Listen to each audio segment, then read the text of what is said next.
Hi, welcome back to Stuff About Tutorials. Today we're talking about how to disable friend requests on Discord. Maybe you are getting too many friend requests or you simply want to keep your privacy on the platform. So today I'm going to show you how to disable friend requests on Discord. Check video description and I will try to leave the written instructions. So let's start. First, open your Discord application and log in to your account. Once you are logged in, tap on these three horizontal lines at the top left corner of the screen.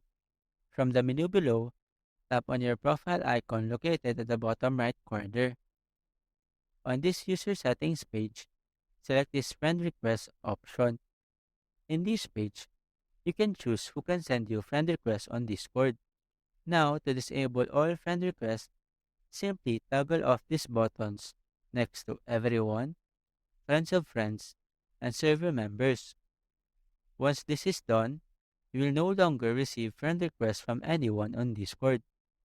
You can also choose to restrict friend requests to only users who share a mutual server with you by toggling on this button next to Server Members section. This way, you can still receive friend requests from people you interact with on Discord, but not from random users. There you go. If you wanted to know how to disable friend requests on Discord, that is the easiest way I know how. If you know another way to disable friend requests on Discord, leave a comment below. Also, be sure to subscribe for more videos.